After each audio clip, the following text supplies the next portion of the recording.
And I'll tell you a story, quick story about judicial order. There was a woman right here in Jerusalem. Her name is Ruth Heflin. She was a big evangelist, multi-million-dollar evangelist here. And several years ago, we were here with a group, and we had prayed to Yahweh, to anoint us. And anybody we meet that day, we were looking for fellowship and brethren. And as soon as we prayed that, someone gave us this card and said, "Go here. There's a fellowship. You need to meet this woman." I said, "Great." And we kept looking and looking, couldn't find the place. And then we were saying, maybe we'll just forget it. Someone tells us the directions, and they say, "Oh, this lady, you don't want to know. She's a woman pastor, and she's hurting all these people, and she's taking all their money." And then the other people would have said, "Oh, let's not go." And I said, "Wait a second. We made a vow to Yahweh. We said, wherever you send us, we want to go to bless, but if you're sending us to rebuke, we got to do it." And we went up there to the service, and when we went in, the men are in the back wearing aprons, doing the cooking, and all the women are leaving the service. Totally out of Yahweh's judicial order. So, they said, "Are you going to say something?" I said, "If Yahweh puts the words in my mouth."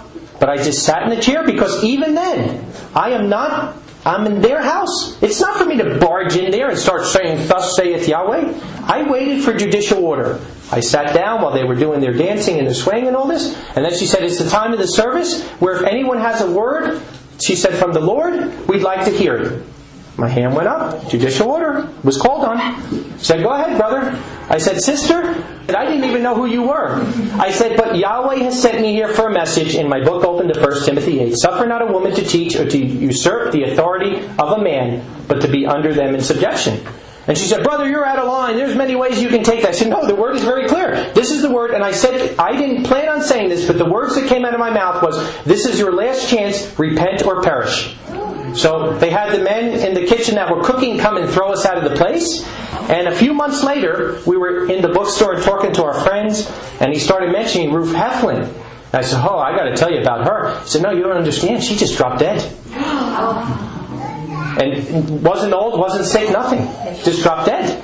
And there's a point in judicial order where Yahweh says enough is enough. And we found out I knew nothing about her when I went there, but we found out they were manipulating people. They were taking money. I mean, you wouldn't believe what they were doing. She was very connected with Benny Hinn and certain things.